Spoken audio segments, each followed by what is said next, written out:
ఈ అభిమాన ప్రేక్షకులకు స్వాగతం. నేను మీ నాగేంద్ర కుమార్. ఇప్పుడు మనతో పాటు స్టూడియోలోని గెస్ట్ చాలా ఇల్లస్ట్రియస్ గెస్ట్ కింద నేను చెప్పాలి. ఎందుకంటే తను తీసిన సినిమాలు యువతల మేము అప్పుడప్పుడు రాస్తుంటాం అవార్డులు రివార్డులు అని చెప్పి. ఆ రెండింటిని కూడా దోచుకున్న దర్శకులు చాలా తక్కువ మంది ఉంటారు.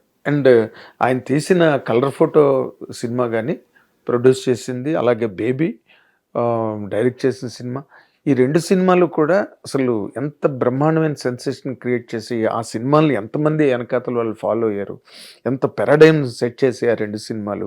ఇప్పుడు తన సినిమా తన సొంతంగా నిర్మించి, కథ సమర్పించి, స్క్రీన్ ప్లే సెట్ చేసి, ఒక ఇప్పటికే బ్రహ్మాండమైన వైబింగ్, ఎక్కడ ఆ పాటలు మణిశర్మ గారు చేసిన పాటలు కానీ, ఆ ట్రైలరు అవి క్రియేట్ చేసిన ఒక వైబ్ కానీ, వైబ్రేషన్ కానీ చాలా బ్రహ్మాండంగా ఉన్నాయి. టాప్ లెవెల్లో ఉన్నాయన్నమాట.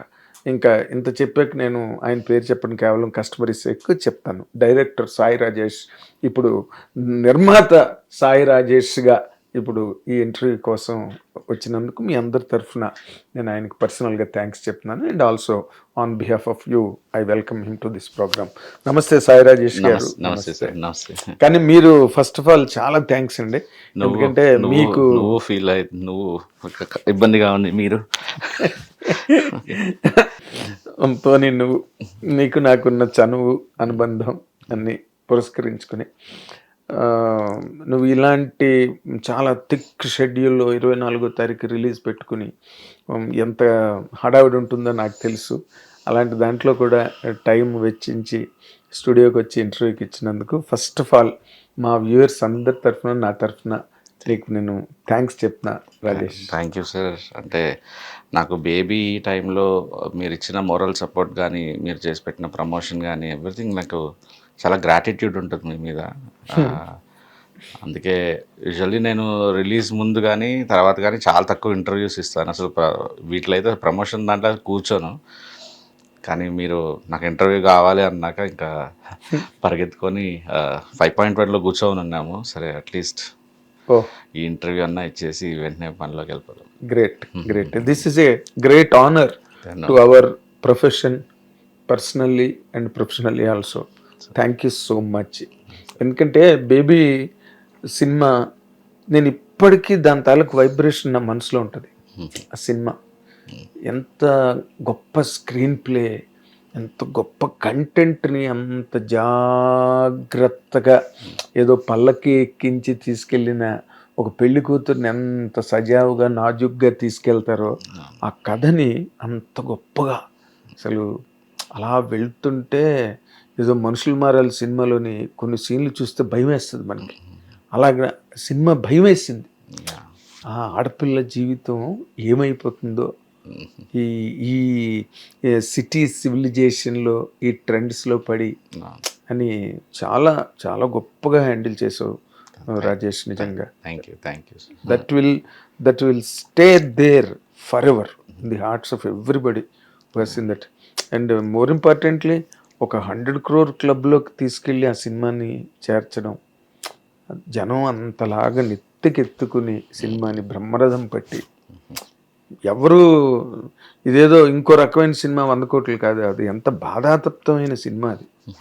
దాన్ని అంత బాగా హ్యాండిల్ చేసినందుకు నేను వన్స్ అగైన్ ఒక జర్నలిస్ట్గా నీకు నేను అభినందనలు తెలియజేస్తున్నాను. అంత విజయం సాధించినందుకు శుభాకాంక్షలు మరోసారి చెప్తున్నా. Thank you sir.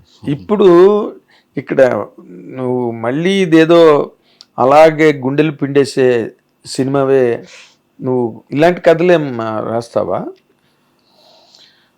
అంటే ఇలాంటి కథలే రాస్తావా అని కాదు సార్. నాకు బేసిక్గా నేను రిస్క్ తీసుకునే అంటే ఫైనాన్షియల్గా రిస్క్ తీసుకునే నేచర్ తక్కువ సార్.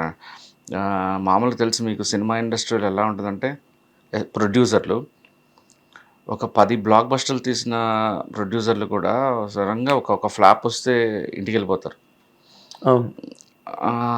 సో నాకు ఆ భయం ఎక్కువ యాక్చువల్లీ. ప్రొడ్యూసర్గా నేను ఇప్పుడు 3 సినిమా, ఇది నా 4వ సినిమా. సో నా రిస్క్ టేకింగ్ కెపాసిటీ ఫైనాన్షియల్లీ చాలా తక్కువ ఉంటుంది. అవును. సో ఏ కథకి థియేటర్కి జనం వస్తారు అనేది, ఇప్పుడు నేను ఒక ఫ్యామిలీ స్టోరీ తీసుకొని దాని మీద ఒక 20 కోట్లు 30 కోట్లు డబ్బులు పెట్టి ఆ రిస్క్ తీసుకునే ధైర్యం లేదు నాకు. సో పైగా జనాలు చాలా చూజీ అయిపోయారు. కరెక్ట్. ఎలాంటి సినిమాలకు వస్తారు? మ్యూజిక్ బాగున్న సినిమాలకు వస్తారు, లేదా షాక్ వాల్యూ ఉన్న సినిమాలకు వస్తారు, ఇంటెన్స్ సినిమాలకు వస్తున్నారు. టికెట్లు తెగటం అనేది. అవును. సో దానికి సేఫ్, అన్నిటికంటే సేఫ్ బెట్ లవ్ స్టోరీలు తీయటం. అందుకే కలర్ ఫోటో తీసినా, బేబీ తీసినా, ఇప్పుడు చెన్నై లవ్ స్టోరీ తీసినా మంచి మ్యూజిక్ ఉండి చాలా ఇంటెన్స్గా హార్డ్ హిట్టింగ్గా కంటెంట్ ఉన్నప్పుడు ఖచ్చితంగా నా డబ్బులు నాకు సేఫ్ అవుతాయి అనే థాట్ ప్రాసెస్లో పుడుతున్న కథలేవి. ఓకే. అవునులే, కమర్షియల్ వైబిలిటీ చూసుకోవాలి కదా. చూసుకోవాలి నేను. నిజంగా ఒకసారి జనం మళ్ళీ ఒక కలిసిందాం అలాంటి సినిమాలు, ఒక మంచి ఫ్యామిలీ ఓరియంటెడ్ సినిమాలకి కూడా, ఒక ఫీల్ గుడ్ సినిమాలకు కూడా మంచి నంబర్లు, స్టార్స్ లేకుండా నేను చెప్పేది, వితౌట్ స్టార్స్ ఆ మంచి నంబర్లు వస్తున్నాయి అన్నప్పుడు నేను కూడా ఆ లవ్ స్టోరీస్ నుంచి పక్కకు వచ్చి అవి కూడా ఆలోచించడం మొదలెడతాను అంతే. As of now love stories మంచిగా వర్క్ అవుతున్నాయి నాకు. నేను పెట్టిన డబ్బులకి నాకు రిటర్న్స్ రావటం కానీ అంత సింపుల్ కమర్షియల్ థాట్ ప్రాసెస్ అంతే సార్, అంతే. అంటే ఇప్పుడు చెన్నై లవ్ స్టోరీకి సంబంధించినంత వరకు కమర్షియల్ యాంగిల్ ఇదండి అని సినిమాలో చెప్పడానికి ట్రైలర్ అంతా కూడా చాలా ఫీల్ గుడ్ ఉన్నది. అండ్ పాటలు కానీ, కిరణ్ అబ్బవరం కానీ, గౌరీ కానీ, వాళ్ళ కాంబినేషన్స్, ఆ డైలాగులు అన్నీ చాలా బాగున్నాయి. బట్ చాలా ఏదో ఒక పోయిటరీ లాగా ఉన్నది. దాంట్లో కమర్షియల్ అపీల్ ఎట్లా మీరు డ్రైవ్ చేశారు? ఇప్పుడు మెయిన్ ప్రాబ్లం చెన్నై లవ్ స్టోరీతో ప్రాబ్లం ఏమొస్తుందంటే సార్, నేను పర్సనల్గా బిలీవ్ చేసేది చాలా విషయాల్లో బేబీ కంటే కూడా ఇది చాలా అహెడ్ ఉంటుంది సార్ సినిమా. ఓకే. చాలా ఎస్పెషల్లీ ఫ్యామిలీస్కి, లేడీస్కి ఇది చాలా చాలా ఇష్టపడే ఒక సినిమా అవుతుంది. కానీ అది ఇప్పుడు ఎందుకు ప్రమోషన్లో అది ప్రొజెక్ట్ కావట్లేదు అంటే, ట్రైలర్లో కానీ గ్లిమ్స్లో కానీ కొన్ని షాక్ వాల్యూస్ ఉన్నాయి సినిమాలు. కథ రాసుకునేటప్పుడే నాకు తెలిసింది. బేసిక్గా నేను ఇన్ని రోజులు కూడా మీడియా కానీ ట్విట్టర్లో కానీ ఇంత లాగకుండా రివీల్ చేయకుండా ఉందంటే నిజంగా నేను ఒక రకంగా లక్కీ అనుకోవాలి. సో ఆ పాయింట్స్, ఎగ్జైటింగ్ పాయింట్స్ ఏమీ చూపించకుండా ట్రైలర్ కట్ చేయాల్సి వచ్చింది.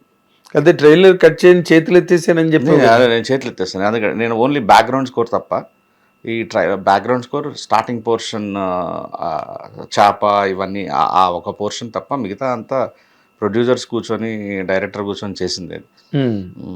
సో నాకు ఎక్సెప్ట్ బ్యాక్గ్రౌండ్ స్కోర్ ఒకటి నేను మణి సార్తో కూర్చొని చేసుకున్నాను. నా ప్రాబ్లం ఏది ఆ షాక్ ఎలిమెంట్స్ ఏది చూపించినా కూడా సినిమా ఫస్ట్ హాఫ్ అంతా చాలా ఒక రకంగా కనిపిస్తుంది, సెకండ్ హాఫ్ అంతా ఒక రకంగా కనిపిస్తుంది. So just waiting. ఇట్లా ఇది క్లాస్ సినిమాగా, చాలా పోయిట్రీ సినిమాగా అనిపిస్తున్నట్టు మీకు అనిపించవచ్చు, కానీ like very very very very intense shocking film. అవునా? అదే నేను ఇప్పుడు పోయిట్రీ అని మాత్రమే అనగలను, ఎందుకంటే నువ్వు అన్ని దాచేసావు దాంట్లోని. ఏమి అక్కడ you did not spill the beans anywhere కదా. మాకు కనిపించినంత వరకు అది పోయిట్రీ లాగా ఉంది. రేపు థియేటర్లోకి వెళ్ళాక మళ్ళీ షాక్లు ఇచ్చావు అనుకో నువ్వు. నీ కథలన్నీ షాక్ ట్రీట్మెంట్ ఇస్తాయి జనాలకి. అంటే చాలా హై, నేను మన ఇండియన్ సినిమాలో అన్నట్టు ఒక ఇంటర్వెల్ పాయింట్ నమ్ముతాను. క్లైమాక్స్ కానీ take off, interval, mid point, climax అనేది అవి ముందు రాసుకొని తర్వాత మధ్యలో ఏ హై మూమెంట్స్ పడతాయి దాని చుట్టూ అల్లుకుంటూ వస్తాను సార్, డాట్స్ కనెక్ట్ చేసుకుంటూ వెళ్తాను. సో బేబీ కూడా అలా జరిగింది. అందుకే మీకు ఇంటర్వెల్ ప్రాపర్ ఒక ఇంటర్ హై ఉంటుంది, క్లైమాక్స్ ఉంటుంది, ఆ మధ్యలో ఇంకేమి హైస్ వేయగలం, సో దానికి దీనికి ఎలా లింక్ పెట్టగలం, ఇది కైండ్ ఆఫ్ ఇలా రాసుకుంటాను. ఇది కొత్త విధానం ఇన్ జనరల్గా కదా. యా, కొత్త విధానం ఏం లేదు అనుకుంటా. నాకు తెలిసి హైస్కి అలవాటు పడిన డైరెక్టర్లు అందరూ ఇట్లానే రాసుకుంటారు అనుకుంటాను సార్. యాక్చువల్లీ కథ చెప్పడం కంటే కూడా థియేట్రికల్ మూమెంట్స్ ఇవ్వాలి అనుకున్న వాళ్ళు కొంతమంది ఈ ఫార్ములా ఫాలో అవుతారు. అంటే మాస్ సినిమా అంటే which is witnessed by N number of people, అదే మాస్ సినిమా. ఎక్కువ ఎంతమంది చూస్తారో అది mass cinema. Sankarabharanam was mass film, mass hit. So ఇప్పుడు మీరు థియేట్రికల్ అపీల్ ఎలా వస్తుంది, థియేట్రికల్ హై ఎలా వస్తుంది అని చూసుకున్నప్పుడే మీకు masses get drawn to the auditoriums కదా. అవును సార్. దీనికి నాకు కొబ్బరి మట్ట నాకు చాలా ఇన్స్పిరేషన్ సార్. అంటే నాకు హృదయకాలం తీసినప్పుడు విపరీతంగా ట్రోలింగ్ జరిగేది నా మీద. సో కొబ్బరి మంట తీస్తున్నప్పుడు కూడా అదే జరిగేది అనమాట. అంటే పరువు తీస్తున్నాడు, తెలుగు సినిమా పరువు తీస్తున్నాడు, బయట అసలు మన తెలుగు సినిమాలు అంటే ఇలానే ఉంటాయి అనుకుంటున్నారు, ఇలా కొబ్బరి మంట. నేను రాజమండ్రిలో ఆ సక్సెస్ మీట్కి వెళ్ళినప్పుడు అక్కడ జనాలు అరుపులు సంపోని చూసి షట్టిప్పేసి గెంతులేయటాలు, ఒక్కొక్క మాట పేలుతున్నప్పుడు, అరే నేను మణికొండలో కూర్చొని పేపర్ మీద రాసిందే కదా ఇది. సో పేపర్ మీద రాసింది రాజమండ్రిలో ఆ ప్రొఫెషన్ మన సంబంధం లేని కొంతమంది ఇంతమంది ఆనందం, ఇంత కేరింతలు కొట్టడం, ఇంత హై ఇస్తున్నారనేది నాకు అది అస్సలు ఊహించలేక. అంటే ట్రోల్స్ వదిలేసేసి ఒక థియేటర్లో జనాలకి ఒక హై మూమెంట్ ఏదైతే ఉందో అది ఇవ్వు చాలు నీ లైఫ్ లాంగ్. ట్రోల్స్ ఏవైనా పర్లేదు, ట్రోల్స్ అవన్నీ అసలు పట్టించుకోకు. రాసేటప్పుడు ఎస్పెషల్లీ బ్రెయిన్లో ఇలాంటి సినిమాలు తీశాడు, నిబ్బా నిబ్బి సినిమాలు తీశాడు, ఇంకోటి తీశాడు అని ఏమైనా అనొచ్చు. దాన్ని నేను పర్సనల్గా హర్ట్ అవ్వచ్చు, కానీ నేను నమ్మిన సినిమా దాంట్లో నేను స్ట్రాంగ్. అక్కడ నేను ట్రోల్స్ని ఇన్ఫ్లుయెన్స్ చేయను, ట్రోల్స్కి ఇన్ఫ్లుయెన్స్ అవ్వను. కానీ నువ్వు నమ్మి రాసిన కథని జనాలు, దట్స్ ఎ ట్రూత్, నువ్వు రాసింది ప్రూవ్ అయింది అక్కడ. Then people are responding to that కదా. బట్ ఈ ట్రోల్స్ అన్నవి మిడిల్ ఆర్డర్లో క్రియేట్ అవుతున్న ఒక ఫస్ ట్రోలింగ్ అన్నది కదా. అది నువ్వు ఎట్లా మెంటల్గా హ్యాండిల్ చేసావు Rajesh? Basically most of the negativity అంతా ట్విట్టర్లో ఉంటుంది సార్ యాక్చువల్లీ. సో అంటే నేను కూడా ఒక రకంగా నా చిన్న టీన్స్లో ఆ ఫ్యాన్ వార్స్ ఇవి చూసాం కదా. పొద్దున్న లేచిన తర్వాత మనకి ఎట్లా ఉంటుందంటే, ఇప్పుడన్నా ఇంకా మొబైల్స్ వచ్చాయి, కానీ యూజువల్లీ నిద్రపోయే టైం, నిద్ర లేచే టైంకి కూడా ఈరోజు ఎవరిని వేసుకుందాం అనే ఒక హై ఉంటుంది. ఈరోజు ఎవరిని లాగాలి, ఎవరిని కెలకాలి, ఎవరి మీద పంచ్ చేస్తే ఎక్కువ షేర్లు పడతాయి, ఎవరిని రీట్వీట్లు పడతాయి. సో అప్పట్లో డిస్కషన్ బోర్డ్స్ ఉండేవి యాక్చువల్లీ. సో ఈ హైస్కి అలవాటు పడిపోతాం మనం బాగా. జనాలు ఇప్పుడు మనకి ఎట్లాగైతే టికెట్లు దిగాలి, పంచు రాయాలి అని ఎలా ఉంటుందో, ట్రోలింగ్ చేసే ఈ బ్యాచ్కి కూడా ఆ హై చాలా ఉంటుంది అనమాట. ఒక మాట అని, ఒక మాట అంటే అప్రిసియేషన్ కింద వస్తే ఆ హై చాలా ఉంటుంది. సో అది నాకు బేబీ తర్వాత చాలా గట్టిగా ఇన్ఫ్లుయెన్స్ అయింది. అంటే నేను ఏం చెప్పినా, నేను నిజాయితీగా వచ్చి చెప్పినా కూడా వీడు ఫేక్ చేస్తున్నాడని చెప్పటం, వీడు కావాలని చేస్తున్నాడని చెప్పటం. ఆబ్వియస్లీ మనం ఒక మాట ఎక్కడో ఒక దగ్గర స్లిప్ అవుతాము, ఒక దగ్గర కంటిన్యూటీ చూసుకోము, ఏదో జరుగుతుంది. సో ఇవన్నీ చూసినప్పుడు నాకు ఒక హీరో ఫోన్ చేసి, బెటర్ నువ్వు ఇంత సెన్సిటివ్గా ఉన్నప్పుడు ట్విట్టర్ నీకు కరెక్ట్ కాదు, బయటకు వచ్చేసి నువ్వు సినిమా ఎంజాయ్ చేయలేకపోతున్నావు, నీ సినిమా సక్సెస్ ఎంజాయ్ చేయలేకపోతున్నావు. అది దాదాపు అప్పటికి ఆ టైంకి ఒక 70 కోట్లు 60 కోట్లు ఎంతో కలెక్షన్స్లో దుమ్ము తులుపుతోంది యాక్చువల్లీ. నువ్వు ఎవరిని రెస్పెక్ట్ చేస్తున్నావు? ఆడియన్స్ని రెస్పెక్ట్ చేయనట్టే కదా నువ్వు వాటికి ఆన్సర్లు ఇచ్చుకుంటా వెళ్తుంటే. నువ్వు నిజంగా నిన్ను నమ్మి ఇష్టపడే ఆడియన్స్కి రెస్పెక్ట్ ఇవ్వనట్టే. కరెక్ట్. నీకు ధైర్యం లేదు ఫస్ట్. అంటే నీకు ఆ నెగటివిటీ తీసుకునే ధైర్యం లేనప్పుడు జస్ట్ లైక్ దూరంగా ఉండు అన్నాడు. నాకు చాలా కరెక్ట్గా చెప్పారనిపించింది. దెన్ ఆ రోజు ట్విట్టర్లోంచి బయటకు వచ్చేసాను. కొద్దిగా ఏమో మరి అంటే ఏజ్తో పాటు మెచ్యూరిటీ వచ్చినట్టుందేమో, ఇంతకు ముందంత కోపం రావట్లే. కోపం వచ్చేదా నీకు? చాలా. అవునా? ఏం చేసేవాడు కోపం వచ్చి? వెనక పడేవాడిని యాక్చువల్లీ, అడ్రస్లు పట్టుకునేవాడిని. యా, బట్ అదంటే వాళ్ళు అంతా ఒక చాలా చిన్న ఏజ్లో ఉన్న ఉత్సాహం సార్ అది. అండ్ మనం దాన్ని అంటే వాళ్ళు కూడా ఇంకొక 10 ఏళ్ల తర్వాత వాళ్ళు అలా ఉండరు ఫర్ షూర్. కరెక్ట్. ఎందుకంటే నాతో పాటు మేమందరం ఇలా ట్రోల్స్ చేస్తున్నప్పుడు ఈ టైంలో ఉన్న వాళ్ళందరూ ఈరోజు చాలా పెద్ద పొజిషన్స్లో ఉన్నారు. పేర్లు చెప్పలేను కానీ అసలు వాళ్ళందరూ ఓ హీరోకి మేనేజర్గా ఉన్నారు, ఓ హీరోకి పిఆర్ఓగా ఉన్నారు, ఒక అతను మంచి సాఫ్ట్వేర్లో చాలా పెద్ద పొజిషన్లో ఉన్నారు. డాలస్లో ఎంతమంది పెద్ద పెద్ద పొజిషన్స్లోకి వెళ్ళినారు ఇంజనీరింగ్ చదువుతున్న ఆ టైంలో. మళ్ళీ అందరం డిఫరెంట్ హీరోలకు సంబంధించిన ఫ్యాన్స్. మళ్ళీ 7 తర్వాత హిమాలయన్ బార్లో కలిసేవాళ్ళం శ్రీనగర్ కాలనీలో. అందరూ ఋషులందరూ హిమాలయాల్లో కలిసారు అనమాట. అందరూ వెల్ సెటిల్డ్ సార్. కాకపోతే ఆ టైంకి ఆత్రం ఉంటుంది. ఇప్పుడు ఆ ట్రోల్ చేయడం ఇవన్నీ ఏదో ఒక రోజు అది టూ మచ్ ఎక్కువ వెళ్తే మాత్రం ఫర్ షూర్ చాలా సఫర్ అయ్యే సిచ్యువేషన్స్ ఉన్నాయి ఇప్పుడున్న ప్రెసెంట్ సిచ్యువేషన్స్.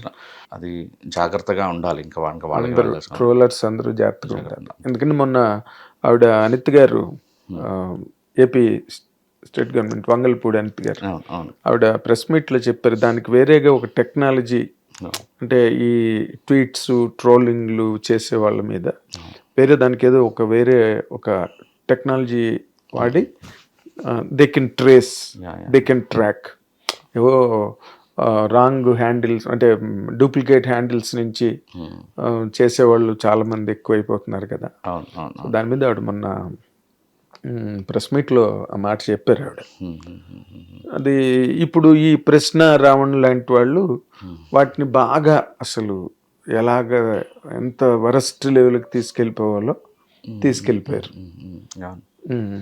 అంటే మన ఇంటికి పోలీసులు వచ్చే వరకు కూడా మనకు తెలియదు సార్. మనం అంటే ఎవరు చూడడం చాలా జాగ్రత్తగా ఉంటాం అనుకుంటాం కానీ మన ఇంటికి పోలీసులు వచ్చారు అంటే అంతే కదా, ఎక్కడో ఉంటారు వాళ్ళు. మనం మాట అనేస్తాము, వాళ్ళు చూడరు అనుకుంటారు కానీ ఇండస్ట్రీ వాళ్ళు పొలిటీషియన్స్ అంతా మొబైల్ మీదే ఉంటారు. ఎవరు మనల్ని ఏమంటున్నారని చదువుతుంటారు, అలర్ట్గా ఉంటారు, అప్డేట్గా ఉంటారు. అంతే. బాగుంది. అయితే హిట్ టీవీ యాప్, ఇందులో short news, live news, entertainment shows, movies, digital magazines తో పాటు మీ జిల్లా వార్తలను కూడా ఫ్రీగా చూడొచ్చు. ఇంకెందుకు ఆలస్యం, వెంటనే హిట్ టీవీ యాప్ ని డౌన్లోడ్ చేసుకుని ఫ్రీగా ఎంటర్టైన్మెంట్ పొందండి. Hit TV app, hit TV app, please download hit TV app. Hit TV app ని ఫ్రీగా డౌన్లోడ్ చేసుకొని ఎంజాయ్ చేయండి. మీకు నచ్చిన ఎంటర్టైన్మెంట్ కోసం హిట్ టీవీ యాప్ ని ఫ్రీగా డౌన్లోడ్ చేసుకుని ఎంజాయ్ చేయండి. హిట్ టీవీ యాప్ ని డౌన్లోడ్ చేసుకుని ఆస్వాదించండి, ఆశీర్వదించండి. ఇంతమంది సెలబ్రిటీలు హిట్ టీవీ యాప్ ని డౌన్లోడ్ చేసుకోండి అని చెప్తున్నారంటే ఎంత మంచి యాప్ ఆలోచించండి. అమెరికా అమెరికా అమెరికా అమెరికాలో చదవాలనుకునే వాళ్ళకి విశ్వసనీయమైన పేరు మన శౌర్య కన్సల్టెన్సీ. UK లో 1 year masters, UK లో 1 year masters, 2 years work permit up to 5 years visa. Contact Saurya Consultancy. Contact 89851 89851.